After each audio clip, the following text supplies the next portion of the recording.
তুমি তো অনেক ক্লান্ত আজ, আমি তোমার মাথায় তেল মালিশ করে দেই। চাচি বলল নরম গলায়। তার হাত যখন আমার চুলে আলতো করে ঘুরছিল, আমার গায়ে এক অন্যরকম অনুভূতি হচ্ছিল। কিছুক্ষণ পর তার হাত আমার পিঠের দিকে নামল। পূজা চাচি সবসময় নিজের কাজে ব্যস্ত থাকত, তাই আমার জন্য এমন কিছু করার সুযোগ খুব একটা পেত না। কিন্তু সেদিন রাতে চাচি নিজের হাতে আমার মাথায় তেল মালিশ করছিল। মালিশ করতে করতে কখন যে ঘুমিয়ে পড়লাম টের পাইনি। সকালে ঘুম ভেঙে দেখি আমার শার্ট নেই, আর সে আমার পায়ের কাছে শুয়ে ঘুমিয়ে আছে। ওকে এভাবে দেখে মনটা ভরে গেল। তারপর যখন চাচি ঘুম থেকে উঠল, যখন আমার বাবা মা বিদেশে চলে গেলেন, তখন আমার জীবনে একটি নতুন অধ্যায় শুরু হলো। মা বাবা আমার যত্ন নেওয়ার জন্য আমার চাচিকে আমাদের বাড়িতে থাকতে বললেন। চাচি, যার নাম পূজা, বয়সে প্রায় 40-এর কাছাকাছি ছিলেন। বয়স হলেও তার ব্যক্তিত্ব ও রুচিশীলতা ছিল মনমুগ্ধকর। তার চালচলন, হাসি আর কথার ধরন সবকিছুই একেবারে আকর্ষণীয় ছিল। আমি তার দিকে মুগ্ধ হয়ে তাকিয়ে থাকতাম। সত্যি বলতে চাচি ছিলেন সত্যিই আকর্ষণীয়। তার মুখে সবসময় এক ধরনের অদ্ভুত হাসি লেগেই থাকত। আমি একটু লজ্জা পড়ে চাচিকে বললাম, চাচি, আমাকে এভাবে লজ্জা দিও না কিন্তু। তিনি থামলেন না এবং গোসলের সময় আমার দিকে তাকিয়ে রইলেন। আমার নাম কুনাল, আর আমার বয়স এখন 20 বছর। ছোট থেকে শুনে আসছি যে মায়ের পরেই চাচি ঠিক মায়ের মতো। এই কথাগুলো বরাবরই আমার মনে একটা প্রশ্নের জন্ম দিত। সত্যিই কি চাচি এতটা গুরুত্বপূর্ণ? তবে কখনো ভাবিনি যে চাচি আর আমার মধ্যে এমন কিছু ঘটবে যা আমি কল্পনাও করিনি। যিনি ছোটবেলায় তাই আমার এত যত্ন নিয়েছেন, তার দৃষ্টিভঙ্গি কখন যে এতটা বদলে যাবে বুঝতেই পারিনি। একবার আমার বাবা মা 2 মাসের জন্য বিদেশে গিয়েছিলেন। মা বাড়ির দেখাশোনার জন্য একজন সহকারী পাঠিয়েছিলেন। পরদিন সকালে যখন ঘুম থেকে উঠলাম, তখন হঠাৎ দরজার ঘণ্টা বাজল। যেহেতু মা বাবা বিদেশে ছিলেন, তাই ভাবলাম হয়তো কেউ এসেছেন। দরজা খুলতেই সামনে দাঁড়িয়েছিলেন এক লম্বা, সুন্দরী এবং আত্মবিশ্বাসী মহিলা। তার চোখে ছিল এক ধরনের ঝলক, আর তার মুখে ছিল মৃদু হাসি। তিনি হাসতে হাসতে বললেন, এই বাড়িতে একজন কাজের মহিলার দরকার ছিল, তাই না? আমি তাকে মনোযোগ দিয়ে দেখলাম এবং বললাম, হ্যাঁ, সম্ভবত আমার মা আপনাকে ডেকেছেন। তারপর তাকে বাড়ির ভেতরে নিয়ে যখন তিনি ঘরে ঢুকলেন, আমি তাকে রান্নাঘর দেখালাম। তবে তিনি এমনই অভিজ্ঞ ছিলেন যে রান্নাঘরে কি কোথায় আছে তা সঙ্গে সঙ্গেই বুঝে গেলেন, যেন আগে থেকেই এখানকার সবকিছু তার জানা।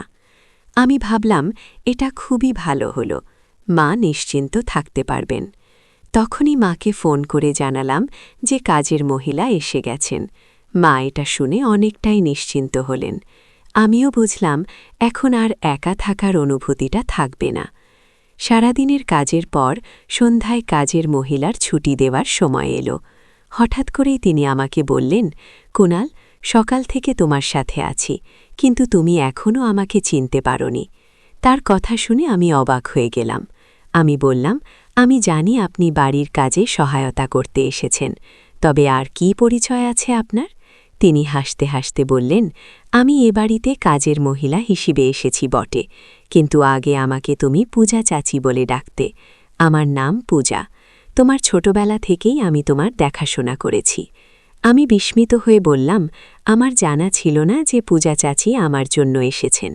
মানুষ যখন বড় হয় তখন শৈশবের অনেক কিছু ভুলে যায়। আমারও তাই হয়েছে পূজা চাচি।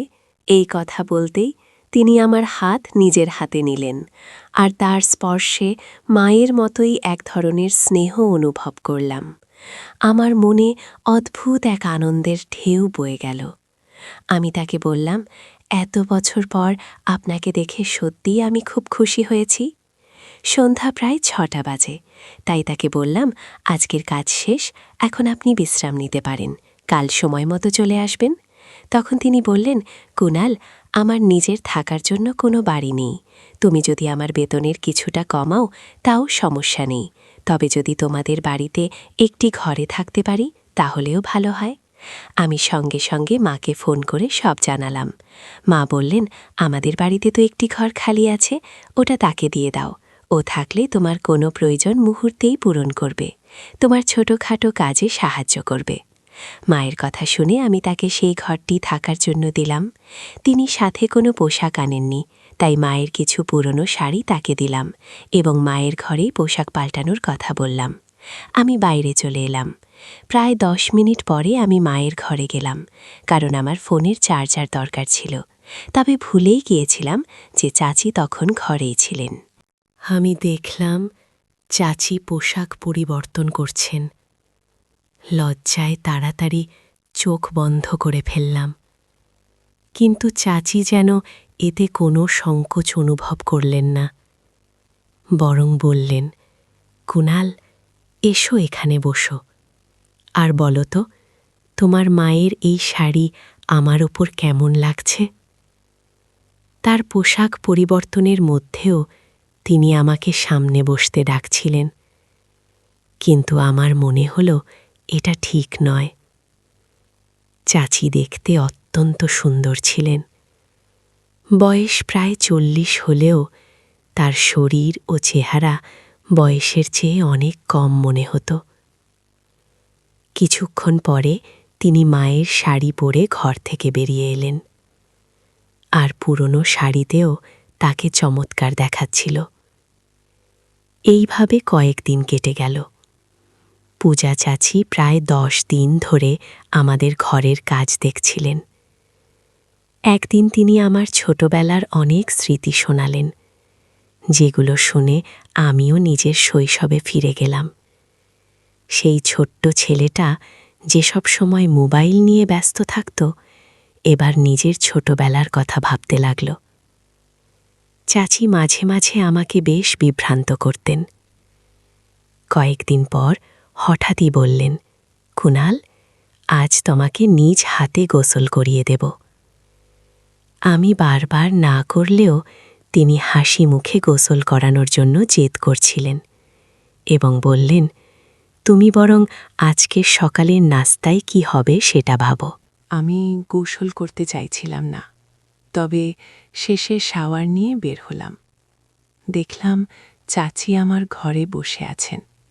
তিনি বললেন, তুমি আমার হাতে গোসল করনি, কিন্তু এখন আমি তোমার ভেজা চুল মুছে দিতে চাই। আমি মাথা নিচু করে তাকে তোয়ালে দিলাম এবং তার সামনে বসলাম। তিনি স্নেহ মাখা হাতে আমার চুল ঠিক করতে লাগলেন। চাচিকে আমি পরিবারের সদস্যের মতোই মনে করতাম, তাই তার সঙ্গে খুব স্বাভাবিকভাবে মিশতাম। বলতাম, এই ঘরটাকে নিজের ঘর মনে করবেন। আমার কথা তিনি মনোযোগ দিয়ে শুনলেন এবং আমাদের বাড়িতে এমনভাবে থাকতে শুরু করলেন যেন এটি তার নিজেরই ঘর। এক সন্ধ্যায় আমি বন্ধুদের সঙ্গে জন্মদিনের এক পার্টিতে যাচ্ছিলাম। তখন চাচি আমাকে জিজ্ঞেস করলেন, কোথায় যাচ্ছ? আমি বললাম, একটি পার্টিতে যাচ্ছি। তখন তিনি বললেন, তুমি আমাকে পরিবারের অংশ বলো, কিন্তু একা একাই চলে যাচ্ছ, কখনো আমাকে কোথাও নিয়ে যাওনি। আমি বললাম, ঠিক আছে, আমি আপনাকে নিয়ে যেতে রাজি আছি, তবে আপনি কি সেই আধুনিক পরিবেশে মানিয়ে নিতে পারবেন? তিনি সম্মতি দিলেন, আর আমি বললাম, মায়ের ঘর থেকে ভালো একটি শাড়ি পরে প্রস্তুত হয়ে আসুন। পার্টিটা দারুণ জমেছিল। যখন চাচি মায়ের ঘর থেকে সেজেগুজে বের হলেন, তাকে দেখে আমার চোখ জলজল করে উঠল। চাচি সত্যিই অপূর্ব লাগছিলেন। তার রূপ যেন এক নতুন জ্যোতি এনেছিল। আমি সবসময় ভেবেছিলাম তার বয়সের ছাপ পড়েছে, কিন্তু সেদিন তাকে দেখে মনে হল তিনি যেন আরও সুন্দর, আরও উজ্জ্বল। তিনি পুরো শাড়ি নয়, বরং আধা শাড়ি পরে এসেছিলেন এবং নিজেকে মডেলের মতোই সাজিয়েছিলেন। সাধারণ শাড়িতেও তিনি একদম অন্যরকম লাগছিলেন, যেন তার বয়স 40 নয়, আরও অনেক কম। চাচিকে সেদিন দেখে আমার চোখ লজ্জায় নিচু হয়ে গেল। তিনি হিল পরা অবস্থায় আমার দিকে আসছিলেন। হঠাৎই হিলের কারণে পা ফসকে গিয়ে তিনি আমার উপর পড়ে গেলেন। তার ঘ্রাণ আমার চারপাশে ছড়িয়ে পড়ল, আর আমি একটু অস্বস্তি অনুভব করতে লাগলাম। চাচি তখনও উঠে দাঁড়াচ্ছিলেন না, বরং আমার উপরেই ছিলেন এবং আমাকে শক্ত করে ধরে রেখেছিলেন। আমার মনে এক অদ্ভুত অনুভূতি কাজ করছিল। ঠিক সেই মুহূর্তে চাচি নিজেকে সামলে নিলেন, আর আমি যেন হুঁশ ফিরে পেলাম। আমি নিজেকে একটু সরিয়ে নিলাম এবং তাকে বললাম, আপনি এমনভাবে সাজগোজ করেছেন যে মডেলের মতোই লাগছে, কিন্তু হিল পরার দরকার নেই, নয়তো প্রতিটি ধাপেই আপনাকে সামলাতে হবে। তিনি হিল একপাশে রেখে মায়ের ফ্ল্যাট স্যান্ডেল পরে নিলেন। আমরা যখন বের হলাম তখন আমার চোখ চাচি উপরেই ছিল। পার্টিতে পৌঁছানোর পর আমার বন্ধুরা চাচিকে দেখে ভেবেছিল তিনি আমার বান্ধবী। তার উপস্থিতিতে এমন আকর্ষণ ছিল যে সবাই ধরে নিয়েছিল তিনি আমার সঙ্গী। চাচি এই ভুল ধারণা ঠিক করার বদলে আরও মজার পরিবেশ তৈরি করলেন। তিনি বন্ধুদের সকলকে বললেন, আমি কুণালের বন্ধু। পরে পার্টি শেষে তাকে জিজ্ঞাসা করলাম, আপনি এভাবে পরিচয় দিলেন কেন? তখন তিনি মুচকি হেসে বললেন, তোমার মুখটা দেখার মতো ছিল যখন বন্ধুরা ভাবছিল আমি তোমার বান্ধবী। যদি এতে তোমার সমস্যা হয় তবে আমি দুঃখিত। আমি হেসে বললাম, মাফ চাওয়ার কিছু নেই, আপনি যা করেছেন ঠিকই করেছেন। তখন তিনি বললেন, তোমাকে ছোটবেলা থেকে চিনি, যখন তুমি মাত্র 2 বছর বয়সী ছিলে। তোমার স্বভাবও খুব ভালো জানি। তার কথা শুনে আমি হেসে উঠলাম। এরপর তিনি সোজাসুজি বললেন, আমাদের বন্ধুত্বের প্রসঙ্গ যখন উঠল, তাহলে এখন সত্যিই তোমার বন্ধু হয়ে যাই। আমি মজা করে বললাম, এখন আপনাকে চাচি বলার সময়ও পেরিয়ে গেছে, আর আপনারও আমার চাচি হওয়ার বয়স পেরিয়ে গেছে। তিনি মৃদু হেসে বললেন, তাহলে পূজা বলেই ডাকো। যদিও তার বয়স ছিল 40, তাকে পূজা নামে ডাকতে প্রথমে একটু লজ্জা লাগছিল, কিন্তু তিনি এমনই তরুণী ও আকর্ষণীয় লাগছিলেন যে মুখ থেকে আপনা থেকেই বেরিয়ে এলো পূজা। শব্দটি শেষ হওয়ার পর সে যেন নতুন নববধূর মতো লজ্জায় মুখ লুকিয়ে ফেলল। এরপর আমরা কথা বলতে বলতে বাড়ি পৌঁছালাম এবং দুজনেই ক্লান্ত ছিলাম বলে যার যার ঘরে চলে গেলাম। পরের দিন সকালে কলেজে যাওয়ার জন্য কোন শার্টটি পরব ঠিক করতে পারছিলাম না। ঠিক তখনই মাকে ফোন করে জানতে চাইলাম কোন শার্টটি পরা উচিত। ঠিক তখনই পূজা ঘরে ঢুকল। সে আমাকে ফোন রাখতে বলল এবং বলল, তোমার পূজা যখন বাড়িতেই আছে তখন মাকে ফোন করে জ্বালানোর কি দরকার? তুমি কি পরবে আর কি পরবে না এখন থেকে সেই দায়িত্ব আমার। পছন্দ এতটাও খারাপ নয়। তারপর পূজা নিজের পছন্দের একটি শার্ট বের করে আমাকে দিল। শার্টটি পরে আমি কলেজের উদ্দেশ্যে বেরিয়ে পড়লাম। সেই রাতে পূজা আমার ঘরে এলো এবং বলল, তুমি অনেক ক্লান্ত হয়ে পড়েছ, তাই আজ আমি তোমার মাথায় তেলের মালিশ করে দেই। তার হাত যখন আমার চুলে ঘুরতে লাগল, আমার গায়ে কাঁটা দিয়ে উঠল। তারপর আস্তে আস্তে তার হাত আমার পিঠে চলে গেল। মা এত ব্যস্ত থাকতেন যে এই ধাপে সময় নিয়ে কখনো তেল মালিশ করে দেওয়া তার পক্ষে সম্ভব ছিল না। ঠিক মনে পড়ে না মা কবে শেষবার আমার মাথায় তেল মেখে দিয়েছিলেন। পূজা তার কাজে এতটাই ব্যস্ত থাকতেন যে কখনো নিজে থেকে সময় নিয়ে আমার জন্য কিছু করার সুযোগ পেতেন না। কিন্তু সেদিন রাতে পূজা তার নিজের হাতে আমার মাথায় তেলের মালিশ করছিল। মালিশ করার সময় কখন যে গভীর। পরের দিন সকালে ঘুম থেকে উঠে দেখি পূজা আমার পায়ের কাছে শুয়ে আছে। তাকে জাগিয়ে হেসে বললাম, তুমি আমার পায়ের কাছে কি করছো পূজা? চাচি মুচকি হেসে বলল, গত রাতে তোমাকে মালিশ করতে করতে আমারও ঘুম চলে এসেছিল। সকালে পূজা হঠাৎ এক প্রশ্ন করল, যা আমাকে ভেবে দেখতে বাধ্য করল। সে বলল, গত রাতে যখন তোমার কাঁধে হাত রেখেছিলাম তুমি এত তাড়াতাড়ি ঘুমিয়ে পড়লে? তোমার মা কি কখনো তোমার মাথায় মালিশ করতেন বা সময় পেতেন না? আমি সরাসরি কিছু বলিনি, কারণ জানতাম মা তার কাজ নিয়ে সবসময় ব্যস্ত থাকেন। তাই পরিবর্তে বললাম, না না, আমার মা সবসময় আমার যত্ন নেন, এমন কিছু নয়। পূজা হেসে মাথা নাড়ল এবং বাইরে চলে গেল। এরপর আমরা দুজন একসঙ্গে নাস্তার টেবিলে বসলাম। এমন সময় কলিং বেল বাজল এবং দেখি মা বাবা দুজনেই বাড়ি ফিরে এসেছেন। তাদের দেখে আমি খুব খুশি হলাম। বাড়িতে ঢুকতেই দেখলাম বাবার দৃষ্টি পূজা চাচির উপর আটকে আছে, যেন এক নতুন আলোয় তাকে দেখছেন। পূজা সেদিন এত সুন্দর লাগছিলেন যে বাবার দৃষ্টি তার উপর থেকে সরছেই না। বাবাকে একটু অন্যদিকে মনোযোগ দিতে আমি তার কাছে গিয়ে তাকে আলিঙ্গন করলাম। মা পূজাকে ভালোভাবেই চিনতেন, তাই মা পূজাকে আলিঙ্গন করলেন। সেদিন রাতে খাওয়ার সময় দেখলাম বাবা আবারও পূজার দিকে অন্যরকমভাবে তাকিয়ে আছেন। কেন তিনি তাকে এত মনোযোগ দিয়ে দেখছেন সেটা বুঝতে পারছিলাম না, কিন্তু এইভাবে তাকানোতে আমার একটু অস্বস্তি হচ্ছিল। রাতের খাবার শেষে বাবা তার ঘরে চলে গেলেন, আর পূজা তখন রান্নাঘর পরিষ্কার করছিলেন। কাজ শেষ করে তিনিও তার ঘরে চলে গেলেন। কিছুক্ষণ পর আমি তার ঘরে গেলাম, কারণ সেদিন আমাদের মধ্যে কিছু কথা হয়নি। আমাকে হঠাৎ ঘরে দেখে পূজা একটু অবাক হয়ে গেলেন। আমি হাসতে হাসতে বললাম, এত অবাক হবার কি আছে?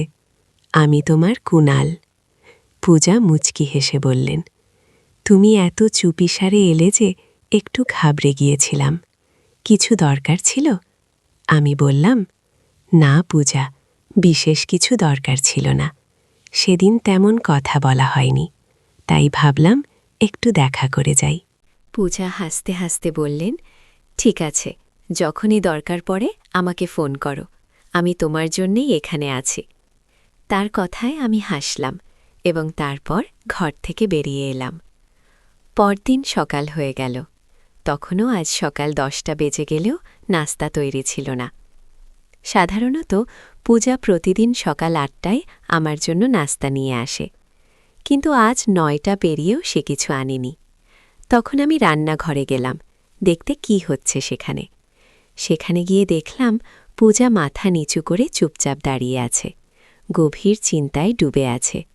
আমি অবাক হয়ে জিজ্ঞাসা করলাম, কি হয়েছে? পূজা ধীরে ধীরে বলল, তোমার বাবা। আর তখনই বাবা রান্নাঘরে ঢুকে পড়লেন। পূজা তার মুখ আমার দিক থেকে সরিয়ে নিল। গতকাল থেকে বাবা পূজার দিকে অন্য রকমভাবে তাকাচ্ছিলেন, যা আমার নজর এড়ায়নি। পূজা কেবল আমার আত্মীয় নন, তিনি আমার খুব কাছের একজন বন্ধু হয়ে উঠেছেন, এবং আমি তার সাথে এমন কোনো আচরণ সহ্য করতে পারি না।